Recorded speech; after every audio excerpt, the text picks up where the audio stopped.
Et merci d'être parmi nous pour ce nouveau Café de la Data qui est aujourd'hui consacré à un tableau de bord qui a été mis en place par le pôle certification des fonds européens à la direction des finances et qui permet donc de faire du suivi d'activité. Ce que je vous propose, ben, c'est, sans tarder de donner la parole, donc à Aïcha et à Catherine qui vont faire cette présentation, pour vous expliquer le contexte de cette mise en œuvre, et puis les avantages en fait à exploiter, les données pour, ce suivi d'activité. Comme d'habitude, n'hésitez pas à intervenir, à poser des questions, soit directement en prenant la parole, soit en posant vos questions dans, le chat de notre visioconférence. Voilà et ben, écoutez, bonne présentation et je laisse la parole à Aïcha et à Catherine. Merci Marie-Christine. Donc, je me présente, Aïcha El-Kadiri. Donc, je suis chef du service contrôle de gestion et évaluation au sein de la direction des finances. Donc, je voulais faire un petit préambule avant de passer la main très rapidement à Catherine pour la présentation, pour rappeler notamment l'organisation de ce service contrôle de gestion et évaluation et le contexte en fait de création de ce tableau de bord. Ce service est constitué de trois pôles. Un pôle pilotage qui est chargé des projets d'évaluation des dispositifs d'aide régionale et qui assure aussi le contrôle des organismes subventionnés par la collectivité. Un pôle administration fonctionnelle Progos-Arpège que vous connaissez peut-être si vous utilisez ces applications informatiques. Donc, ce pôle a pour objectif d'assurer le bon fonctionnement des applications et d'assurer aussi l'assistance aux utilisateurs. Et enfin, le troisième pôle, sujet de notre présentation, le pôle certification des fonds européens, qui a pour mission principale, pour faire simple, de tenir la comptabilité des programmes européens et de vérifier la conformité des dépenses, mais Catherine reprécisera tous ces éléments. Alors, comme vous le constatez, ces trois pôles ont des métiers complètement différents. Et l'une des difficultés, en fait, qui s'est avérée quand on a mis en place ce service en 2019, c'était d'avoir une vision un peu consolidée des différentes activités qui étaient réalisées par chacun de ces pôles. Et donc, j'ai initié avec les trois chefs de pôle un projet de mise en place de tableaux de bord qui nous permettent justement d'avoir cette vision consolidée. Avec l'enjeu principal pour nous, c'était de commencer à poser les bases du reporting. Alors, ces tableaux de bord, dans le cadre du reporting, peuvent être bien sûr utiles à la hiérarchie. Hein. C'est un des objectifs pour pouvoir en fait servir de support aux discussions avec la hiérarchie et être informé de l'avancement des actions dans le cadre d'une vision consolidée et simplifiée de l'ensemble des actions et des tâches menées par ces trois pôles. Mais l'autre objectif aussi, c'est qu'il soit utile en premier lieu aux équipes qui peuvent elles aussi disposer de cette vision transversale et à laquelle chaque agent de ces trois pôles contribue. Donc l'objectif, c'était aussi de pouvoir, au sein du service et au sein de chaque pôle, partager les résultats de l'action de chacun. Donc, je vais laisser la parole à Catherine, qui est donc chef du pôle certification des fonds européens, pour vous présenter une première version du tableau de bord de son pôle. Ce tableau de bord est le fruit d'un travail collectif entre donc Catherine, son équipe, pour la définition du contenu métier, hein, des éléments qui sont présentés dans ce tableau de bord, et Yannick Pellet, qui, lui, travaille au sein du pôle pilotage. Donc là, on a une collaboration entre deux pôles du service. Et donc, Yannick, lui, s'est chargé de la réalisation du tableau de bord sur l'outil ClickSense. Je passe la parole à Catherine pour la présentation concrète du résultat de ce travail. Oui, merci Aïcha. Bonjour à tout le monde. Merci beaucoup pour votre intérêt pour la comptabilité européenne. Je rigole, hein. En fait, on ne va pas parler de comptabilité européenne, simplement de sa transposition visuelle, en fait, hein. Je vais éviter, voilà, au maximum, évidemment, hein, les questions techniques de la comptabilité. L'idée, c'est vraiment de vous présenter un exemple, en fait, hein, de visualisation de données que vous voyez déjà à l'écran, j'espère, et que je vais vous présenter maintenant. Quelques remarques préalables. Alors, pourquoi on s'occupe de fonds européens à la direction des finances? C'est un peu bizarre. On pourrait penser que ce soit à la DFE. C'est bien le cas, hein. Évidemment que c'est la DFE qui gère les fonds européens dans la maison et la DRTIE, pardon, pour le programme Interreg. Simplement, la réglementation européenne nous impose une séparation fonctionnelle pour certaines missions, dont justement la comptabilité et aussi l'audit des fonds européens. Et donc, c'est pour cette raison qu'on a été rattaché un peu artificiellement, on va dire, même s'il y a évidemment, hein, vous voyez aujourd'hui, des choses qui font que voilà, on a aussi notre place ici et on a des complémentarités. Mais c'est pour cette raison qu'on est à la direction des finances et c'est bien à ce titre que je parle aujourd'hui, hein. Donc, comme je vous disais, la comptabilité européenne, si on veut comparer un peu avec la comptabilité régionale, on est bien, nous, sur cette comptabilité européenne qui est donc différente de la comptabilité régionale. Elle n'est pas gérée dans GEF de cette manière-là. On a un outil à part et on est sur... pardon. Donc cette comptabilité européenne, elle est particulière, elle est suivie dans un outil particulier, pardon, et ce sont donc des données qui sortent de cet outil qui est Synergie pour nous. On s'occupe, j'ai oublié de préciser en préalable aussi, que des programmes alsaciens. Alors ça, c'est historique. C'est lié au fait que les programmes ont été écrits et déposés avant la fusion des régions. Et donc, on n'a pas souhaité à l'époque fusionner tous les programmes. Donc, ils sont aujourd'hui encore pour la fin de la programmation 14-20 sous leurs anciennes sous leur ancien périmètre territoriaux et donc l'internalisation de la certification telle qu'elle a été faite en Alsace, elle n'existe qu'en Alsace. C'est la seule région à l'époque qui avait fait ce choix d'internaliser la certification puisque donc à la direction des finances, puisque pour les autres régions, c'est la DGFiP qui fait ce travail. On était assez précurseurs en la matière puisque pour la nouvelle programmation 21-27, tout sera internalisé. Donc ça aussi, c'est important à dire. Donc ces données peuvent sembler faibles par rapport au Grand Est puisque c'est que le périmètre alsacien. Donc, sans plus attendre, je vais donc vous présenter l'outil. Donc, les données que vous voyez ici, ce sont des données, donc on appelle ça les dépenses éligibles qu'on va déclarer à la Commission européenne. Donc là, on n'a que les données qui ont été déclarées dans le cadre d'un appel de fonds.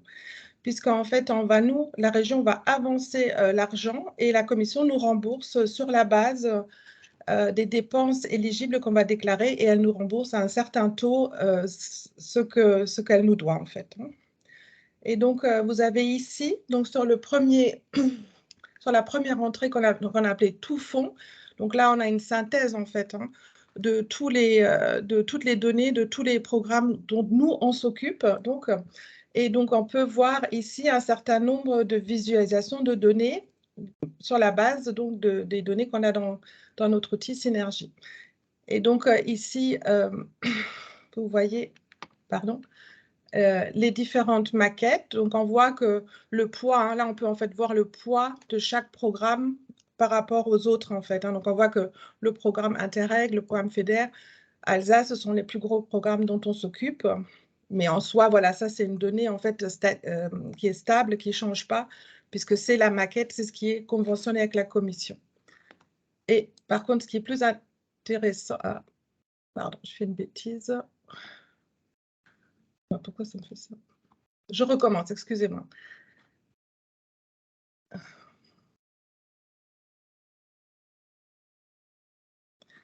Donc, j'espère que ça va marcher. Ici, on a donc l'avancement des programmes. Donc là, vous voyez que les programmes n'ont pas le même stade d'avancement. Par exemple, le programme FEDER, qui est le premier que vous voyez ici, il est donc presque terminé, alors que le programme Interreg a encore un peu de chemin à faire, vous voyez.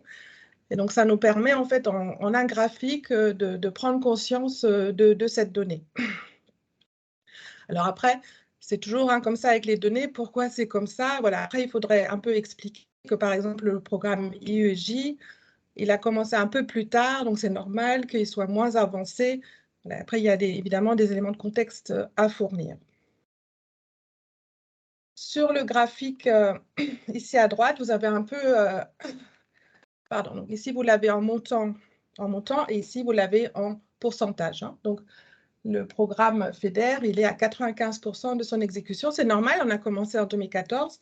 Les programmes s'arrêtent officiellement en 2020, mais il y a toujours un temps d'exécution en fait qui continue encore au-delà de la période de programmation, mais on est quand même très, très bien avancé. Ici au milieu, vous avez le cumul du paiement des fonds européens. Enfin voilà. Après, il y a plein de choix de graphiques en fait qu'on peut choisir pour mettre en avant ou montrer des tendances, différents aspects de l'exécution des programmes. Là, vous avez la dynamique par exercice, par exemple. Vous voyez toujours bien les graphiques, ça s'affiche? Oui, oui, c'est bon. Parfait. Oui, c'est bon, Donc, Catherine. Ouais. la dynamique par année. Alors, il faut simplement comprendre qu'ici, bien sûr, c'est bas parce que l'année n'est pas terminée. Hein. Nous sommes en train de faire les derniers appels de fonds. D'ailleurs, ça me permet de vous dire que voilà, après, on injectera les nouvelles données et évidemment, les graphiques vont se mettre à jour automatiquement pour prendre en compte ces nouvelles données.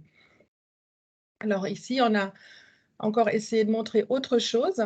Là, vous avez la liste des principaux bénéficiaires parce qu'il y en a vraiment beaucoup. C'était difficile de le montrer en fait dans un graphique. Donc, Yannick, qui a donc mis en place tous ces graphiques, a eu la super idée de présenter comme ça par carré. Et donc là, on voit bien que, par exemple, ici, on voit bien que la région est un des plus grands bénéficiaires des fonds européens. Ça, moi, par exemple, je n'en avais pas forcément conscience à ce point. Hein. Donc là, c'est tout fonds confondu, pardon, vous verrez après, en fonction des différents programmes.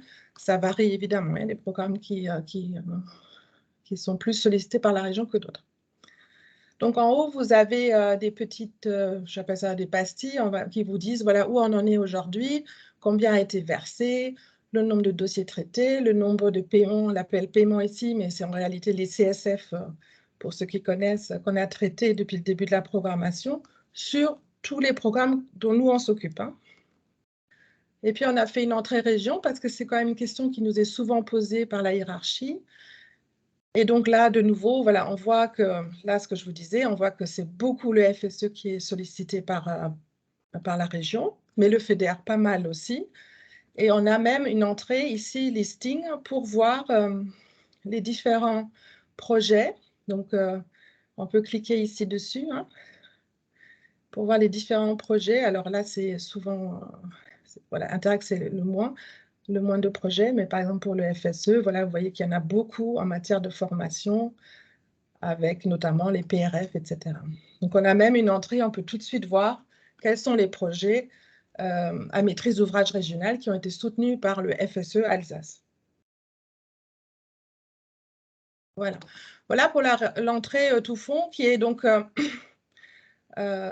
intéressante pour nous en interne, mais par exemple, si maintenant j'avais des questions que sur le FEDER FSE, puisque je vous disais, ils ne sont pas gérés, Interact n'est pas géré par la même direction, on pourrait tout à fait, ici, c'est vraiment chouette dans l'outil, cliquer pour sélectionner que le FEDER et le FSE, et on n'aurait que les données pour le FEDER et le FSE. Ou bien que pour le FSE, si vous voulez, enfin voilà. Donc ça, vous voyez, ça se met à jour ici, donc on a les données pour un programme, 2 programmes, voilà, ça peut se faire sur quasiment chaque graphique, on peut comme ça choisir des filtres pour affiner un résultat. Donc voilà pour l'entrée tout fond. Maintenant, alors après les entrées par programme sont identiques, hein, chacune est pareille, donc je vais vous présenter le FEDER Alsace. Peut-être on verra en fonction du temps, j'aurai probablement pas le temps de toutes vous les montrer, mais ça, c'est pas très important parce que c'est toujours la même chose. C'est simplement les données qui changent. Donc peut-être, voilà, je vous montrerai peut-être pour qu'on voit comment ça peut changer par rapport à la présentation, mais le canevas est le même. Hein. Donc pour le programme FEDER Alsace, que j'ai choisi vraiment juste à titre d'exemple, parce qu'il est bien avancé et c'est le premier dans la liste. On a choisi, donc, on a affiné en fait. Donc, vous vous rappelez, sur tout fonds, on avait une entrée par programme. Là, on a une entrée par axe prioritaire. Donc, les fonds européens, ils sont en fait programmés par axe prioritaire. Donc, vous voyez ici, pour le FEDER, c'est recherche-innovation, les TIC, la transition écologique, l'économie, et il y a toujours un axe assistance technique qui est plus technique, mais voilà, qui fait toujours partie de la maquette. Et on peut voir ici que le programme FEDER est bien avancé, et il n'y a que l'axe 3, alors c'est l'axe 3, mais il est ici présenté en 4e position, l'économie, qui n'est pas complètement terminée et où il y a encore des dépenses à remonter à la Commission européenne, et notamment, donc justement, 3,91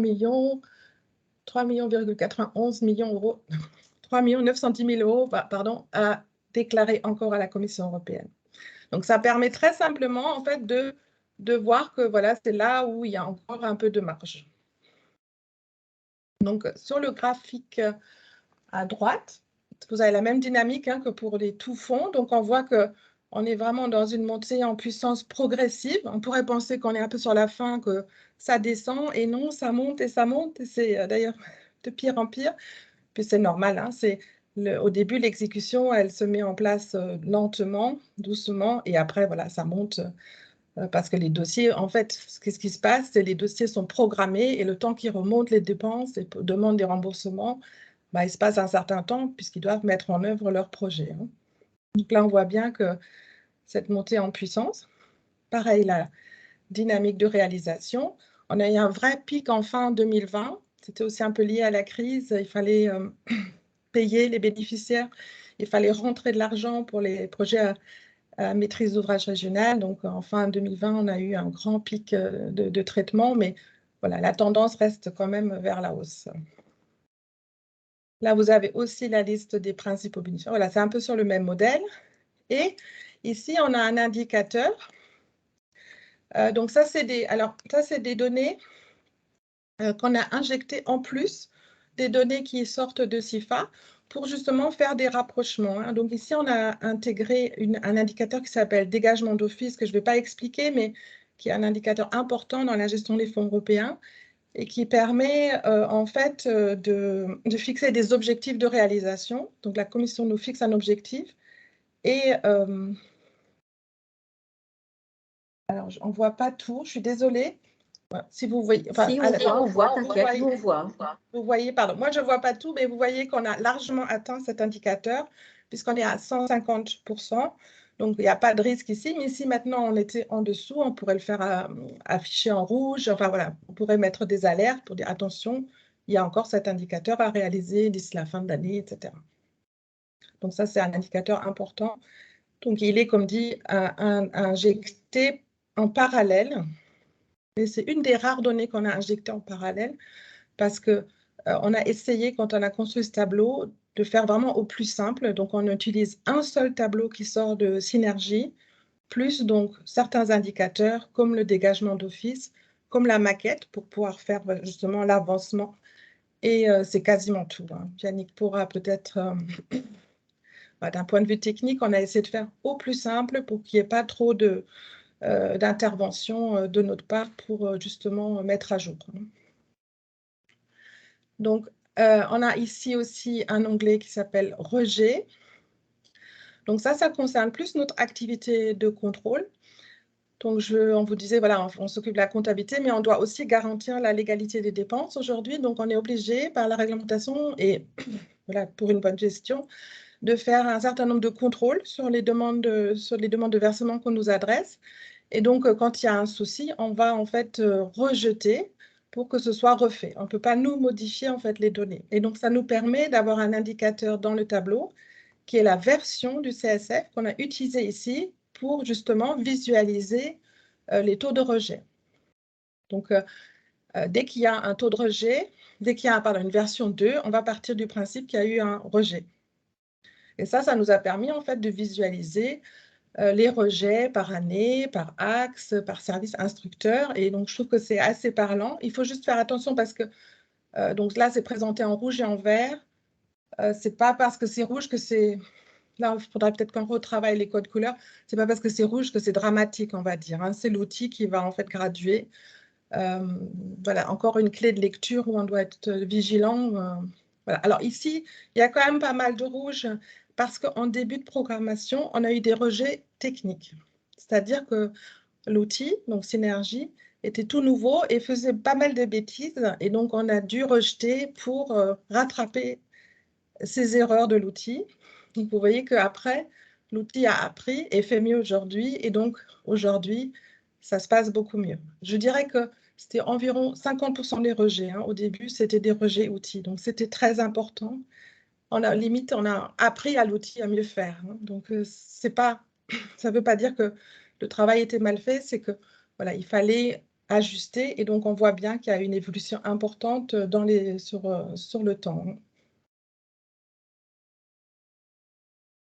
Et on voit ici aussi le taux de rejet, hein, qui descend, hein, et qui est maintenant tout à fait acceptable. Voilà, c'est normal. L'outil voilà, venait d'être développé. Il y a beaucoup de calculs. C'est assez complexe et technique. Et voilà. On a un autre onglet, c'est l'appel de fonds. Donc, c'est ce que je vous disais, on déclare à la Commission européenne à peu près 3-4 fois par an. Donc, toutes les dépenses qui ont été acceptées ici à la région dans le cadre de la gestion des fonds européens et qui sont donc déclarées comme éligibles. Et c'est sur cette base que la Commission nous rembourse. Et donc là, on peut voir les appels de fonds par année et par numéro pour avoir tout de suite les montants, hein. Alors, ici en haut, on a fait le choix de faire l'entrée par... Ça, c'est toujours le dernier appel de fonds qu'on a fait pour avoir les derniers éléments.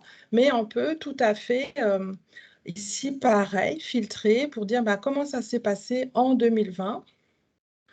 Hein, pour avoir... Et les graphiques, en fait, s'adaptent et nous indiquent, voilà, en 2020, ça s'est passé comme ci ou comme ça. Ou on peut aussi avoir une entrée... Et d'ailleurs, on a aussi ici, hein, par axe, par exemple. Alors, je vais juste enlever... donc par axe, c'est dire combien on a déclaré, pareil, en économie dans l'appel de fonds XY. Bon, après, on peut trouver toutes sortes de questions qu'on peut se poser. En tous les cas, l'outil peut y répondre. Avec ici toujours l'entrée dynamique. Voilà, c'est toujours un peu la même chose, mais voilà, les données changent évidemment d'un écran à l'autre.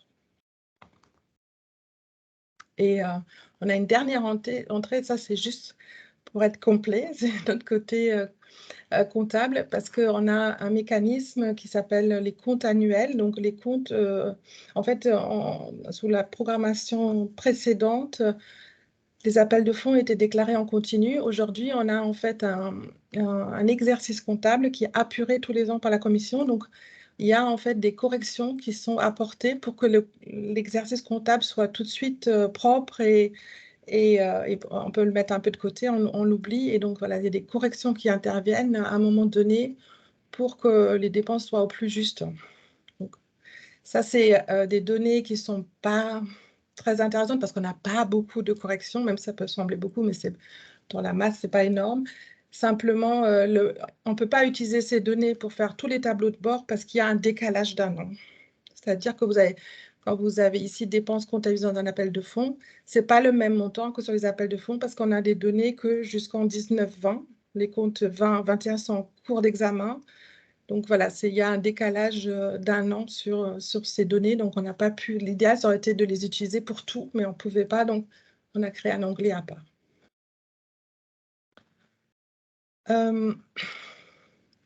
Alors, je vous montre juste, parce que je vois le temps passe, juste les autres pour vous montrer que c'est pareil, hein.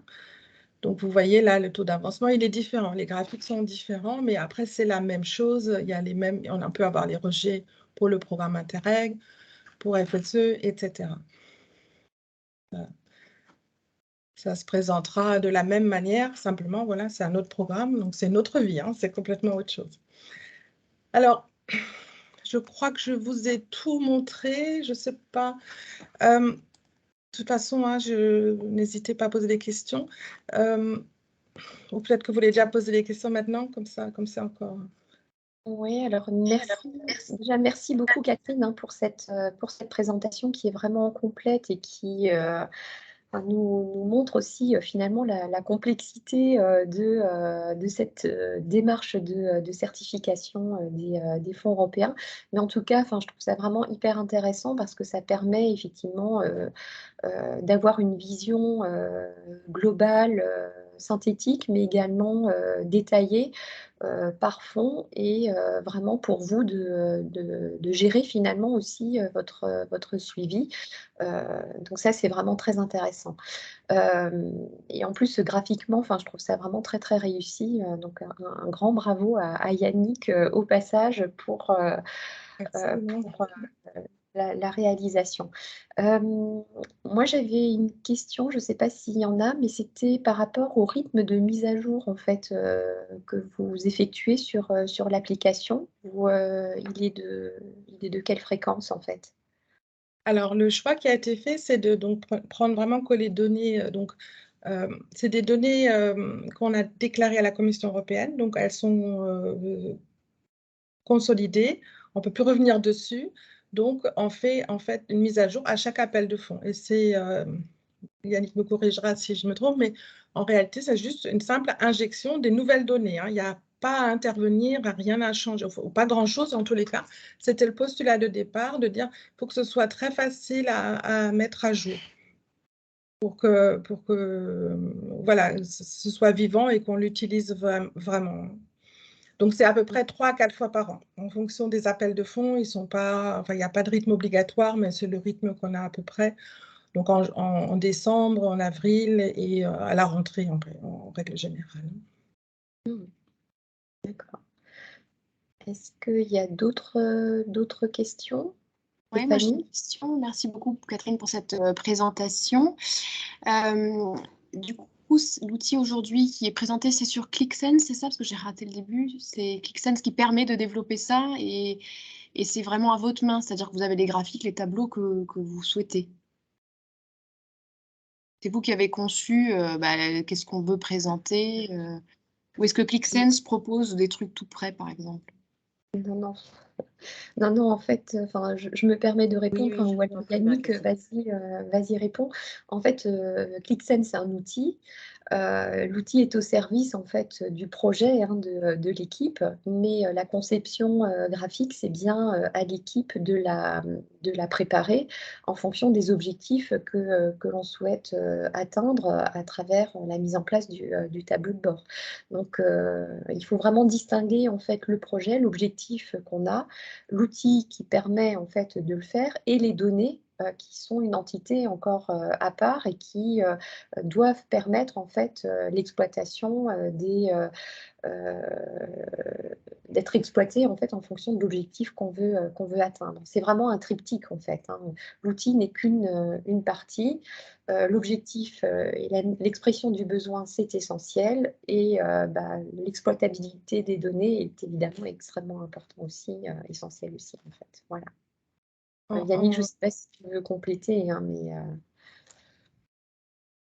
En fait, il Non, faut bah, je pense que tu as tout dit. Après, c'est l'outil, il propose des types de graphiques. Après, c'est une discussion entre Catherine et moi sur quelles données on veut faire ressortir et comment on veut les faire ressortir. Alors, on fait des propositions. Il y a eu différentes versions. Et voilà, c'est un travail un peu itératif pour arriver au résultat en fonction des besoins et des possibilités offertes par l'outil. En fait, on est parti de nos rapports de reporting, je ne suis pas sûre de l'avoir dit. On fait un rapport après chaque appel de fonds pour dire où on en est, comment ça s'est passé.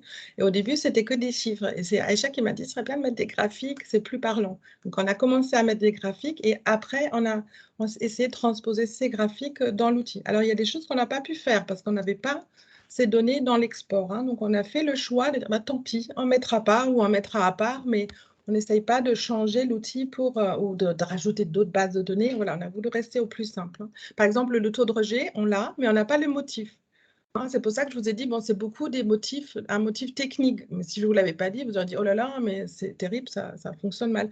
Mais l'idée, c'était, on a pu en fait se baser sur ce qu'on avait déjà fait avant et ça, c'était très utile. Et je n'ai pas dit, mais ça ne m'a pas pris beaucoup de temps du tout, hein. Même pas une semaine de travail, hein. C'était vraiment très, très rapide pour ma part. C'est Yannick qui a fait le gros, bon, parce qu'il a quand même à réfléchir à comment visualiser. Et après, il a juste validé avec moi. J'ai dit non, ça ne va pas parce que ça ne montre pas du tout la réalité. Voilà, c'est un peu itératif, mais c'est pas, voilà, c'est pas une grosse charge de travail. Enfin, c'est même surprenant, hein. Honnêtement, j'avais un peu peur quand je me suis embarquée. Je me suis j'espère que ce ne sera pas trop lourd. Et comme on a fait ce choix de prendre des données voilà, qui sont consolidées, qui sont vérifiées, qui sont voilà, mais du coup c'est aussi des données d'exécution, hein. On ne peut pas faire de prospective, hein, par exemple. Voilà, il faut aussi savoir que ça ne nous donne pas l'état de programmation aujourd'hui des programmes, hein. C'est vraiment voilà, c'est sur le passé, quoi, hein. Mais c'était simple. Juste pour compléter, du coup, ça ne vous a pas pris trop de temps. Donc ça, c'est une offre de service que fait la DIMAP. Yannick Pelé, vous êtes à la DIMAP, c'est ça ou... Non, non. Yannick est au sein de la direction des finances, hein, donc D'accord. voilà.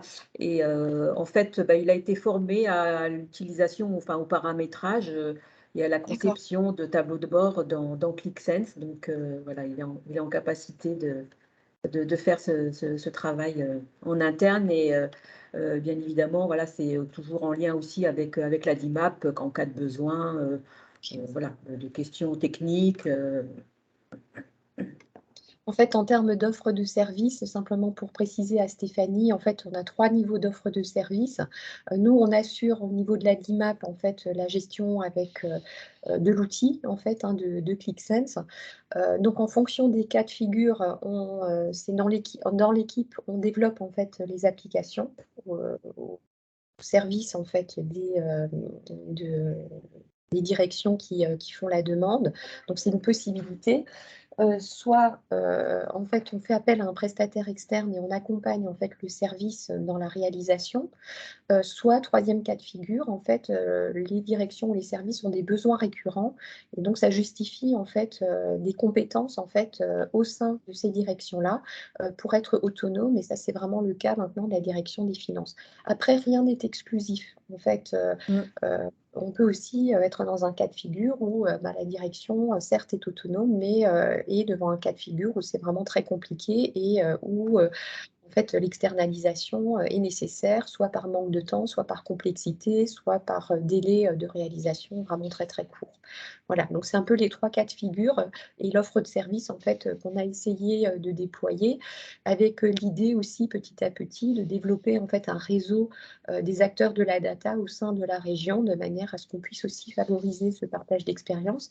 Alors effectivement, les séquences des cafés de la data en font partie, mais on envisage également de développer en fait un réseau peut-être un peu plus technique aussi autour des outils de valorisation de la donnée.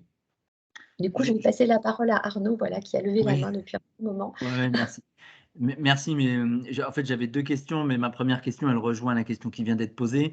Donc, juste en complément de cette question, quel est le niveau de compétences requis pour faire un travail similaire à celui d'Yannick, en fait, hein, est-ce qu'on est sur quelque chose équivalent à une bonne maîtrise d'Excel ou alors au contraire, c'est beaucoup plus important? Ça, c'était ma première question.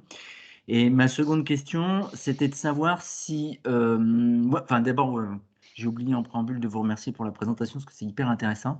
Et donc ma deuxième question, c'était de savoir si vos élus référents ont accès et s'ils ont accès, est-ce qu'ils l'utilisent?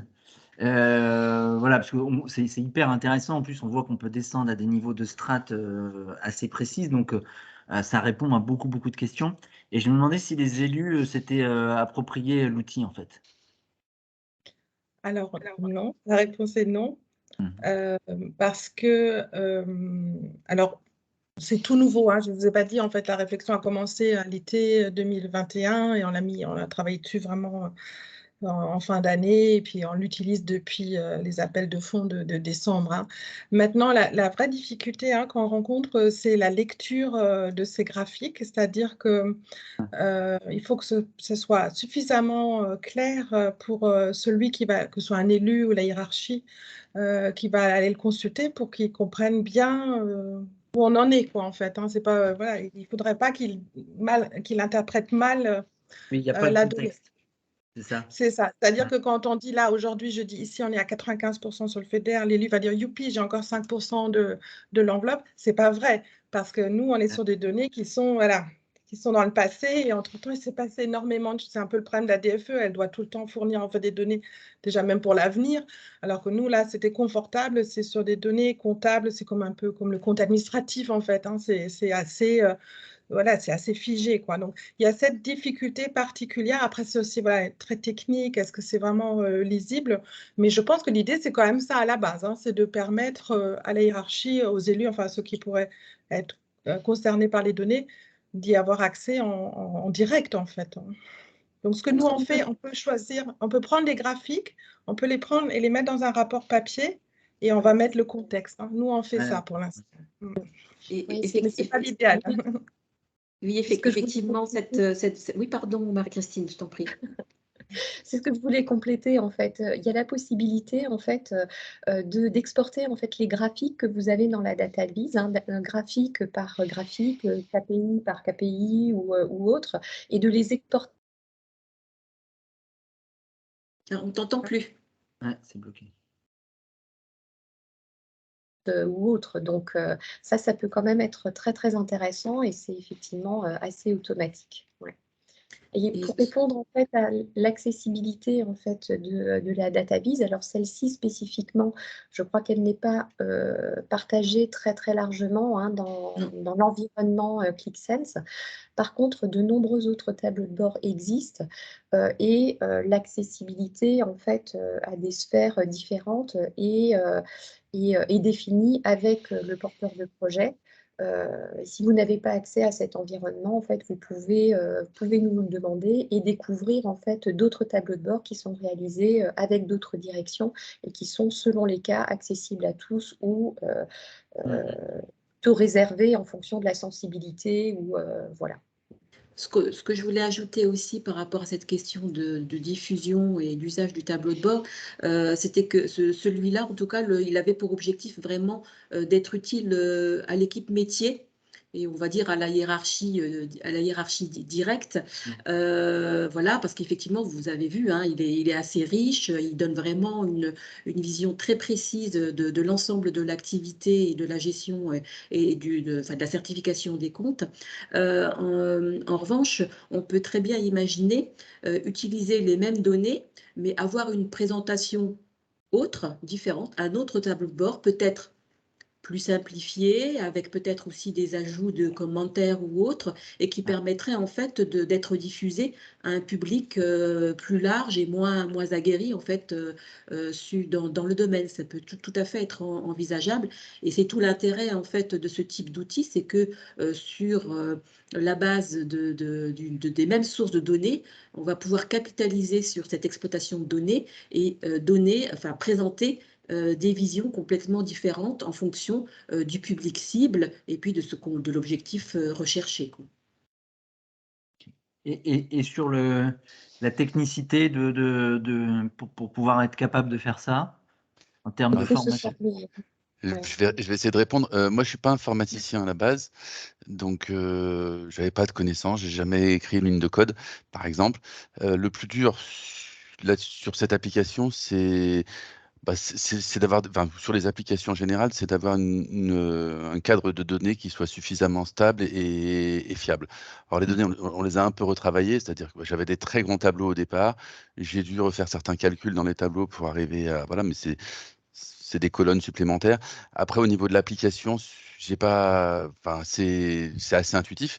Bon, j'ai eu la chance, moi, de pouvoir consacrer du temps après la formation sur l'outil pour explorer l'outil, pour, entre guillemets, valider la formation qu'on a, parce que la formation, elle dure 2-3 jours. Mais bon, après, si on pratique pas, c'est comme tous les outils informatiques, on perd vite.